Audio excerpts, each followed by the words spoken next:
tired of doing it all, putting yourself last, and feeling not enough? If so, this is your podcast to spark love for yourself and your life. I'm Natasha Koo, and I'm here because you matter. And being naturally confident is your right. Let's say yes to ourselves.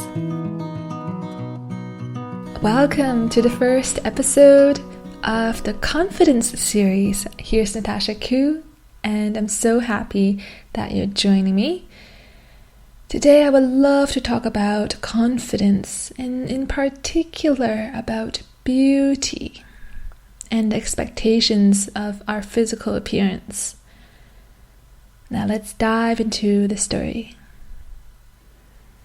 Growing up, I was brought up in both Asia and in Canada. That means that I was in a cultural mixing pot where I was exposed to both ideals of beauty. So I remember during high school or middle school, every summer my family would love to go back to Beijing, China, visit my grandparents, and here was where I experienced just what was expected of me physically every time I returned.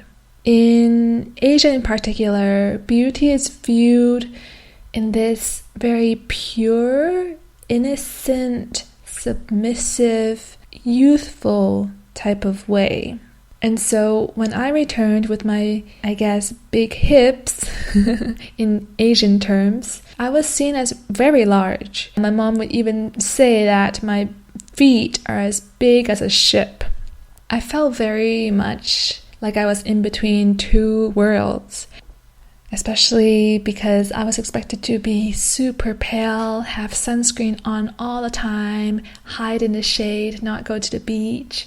Or when I am at the beach or in the sun, then I better wear a big hat with sun protection or just hide in the shade.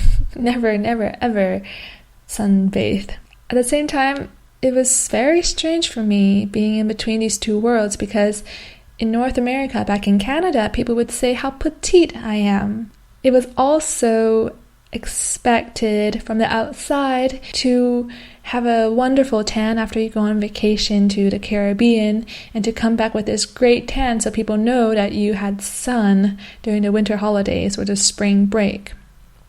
This was extremely different than what I was taught at home. And in between these two cultures and their ideals of beauty, I was confused. I felt like I just couldn't be beautiful. There was no way that I could be beautiful in both worlds. And that was my world because I was coexisting pretty much on both continents. I wanted to share this story with you just to demonstrate the power that external expectations or ideals have on us. Now, in this particular example, I was in a very uncomfortable place of trying to meet some ideal that was actually conflicting. So if you imagine yourself in this situation, we can clearly see that there's no way one can be content or happy with herself if she was to follow these external ideals. As I was younger, I truly believed that this is who I needed to be. This is what I need to look like in order for the world to see me as beautiful. But that was just a losing game. There was no way I could win. Now imagine if you could feel content with just how you are now. Imagine if how you feel about yourself, your level of confidence did not depend on outside expectations. Now, how would that change your life? For my younger self, I reached a moment in my life where I just accepted myself, where I realized that there's no way I can be that person on the billboard because I look the way I do and no one else does. And that's the beauty of it. This realization took some time, and especially it took quite a few hits. You can imagine that life was just trying to wake me up and whack me out of this illusion. It took its time, and there were just so many moments of my life which I remember where I just did not feel like I mattered, or I just felt like I wasn't good enough. So much external input from the outside negatively telling me that I'm not okay just being who I am again and again. And at some point that was enough. One very, very clear example that comes to mind right now is when my mom told me to stop laughing so hard, or to please laugh with my mouth closer together, because she could not stand that my gum was showing because I had such a wide laugh or a wide smile.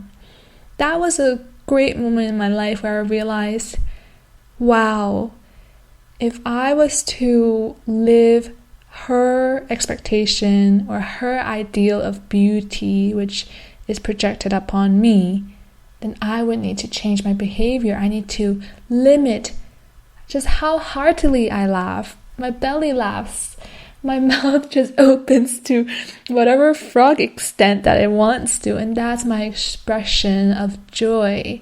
And if meeting this outer ideal of beauty means to limit my self-expression, to limit my expression of joy in the moment, to control my laughter, to control my smile, then that is absolutely not who I am. And I'm not willing to sacrifice any parts of myself in order to meet someone else's beauty. And that was also a great moment in my life where I realized that if you have to upkeep a certain expectation from the outside, that means you have to watch your behavior, limit it, manipulate it, change it, manage it, in order to be someone who you are not, to act out some kind of strange expression which really isn't you. That was the moment that changed my life and helped me to realize that our physical appearance is simply just that. There's so much more happening internally, and for me, a smile is worth so much more. The energy that it radiates out, it's so much more than how I look in that moment. Funny enough, my mom still cannot stand my gums, which shows when I laugh, when I smile, and I just make fun of it. I on purpose make my mouth even wider so she cannot hide from my gummy smile. And to me, that's okay. I will always hear people from the outside telling me how I should look, how I should dress, and I am okay with that, because once you have this internal stance, this belief that you are okay just the way you are, and that with confidence, what it truly is that we want to feel a certain way. We want to be happy. We want to be joyful. We want to be ourselves. We just want to be who we are. It is not an imitation of trying to be someone or trying to look a certain way, because that would never ever fulfill us. It is the most exhausting game. So today I would love to share with you a practical exercise and reflection for you to notice and dig deeper into yourself and your life, and notice any outer expectations that you may be meeting in order to feel beautiful, in order to feel like you are worthy of seen as beautiful. One way to notice how deep a belief, which you may be taking as truth from the outside, is to notice when you start trying. Notice when you start dressing yourself up, putting on makeup, or acting a certain way, behaving a certain way, begin to be mindful if you are trying. Now, to me, trying is a really clear signal or sign for us to wake up to the fact that we are trying to push something, we're trying to pull something, we are somewhat in resistance. So once you notice that you are trying for some reason, feel it a little deeper and ask yourself, what am I trying to achieve? What kind of result or reaction do I want from the outside by doing what I'm doing right now?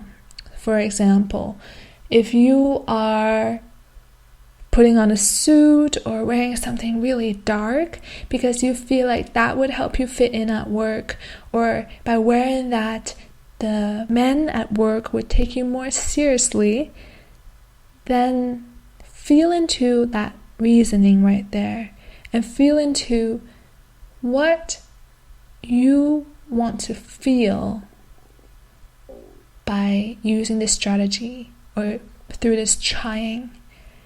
And then breathe deeply and know deeply inside that anything which you wish to feel or be is inside of you. Whatever reaction you are trying to receive from the outside and in turn to make you feel a certain way, that feeling arises from you. With this in mind, this takes away the power from others. This takes away our trying because we no longer need to depend on the outside to feel confident. Know in your heart that the feeling of joy, happiness, contentment is something that we can have with us anytime we wish to. It is our power. So please give this exercise a try, this reflection, because that will reveal any beliefs that you may be taking on and any ideals of beauty which you are just trying to imitate in order to feel a certain way. So enjoy this empowering exercise, and for the show notes and the step-by-step guide to this exercise, you can find the show notes at femininenspace.com/beauty. I hope you like this episode, and please share with those women in your life who would enjoy or could benefit from this exercise too. I love you so much, and see you next Tuesday. You are not alone. Want to walk your path with other amazing women who get you? Join us at the Free Feminine Space Facebook community. Just request access at femininetribe.com. See you there.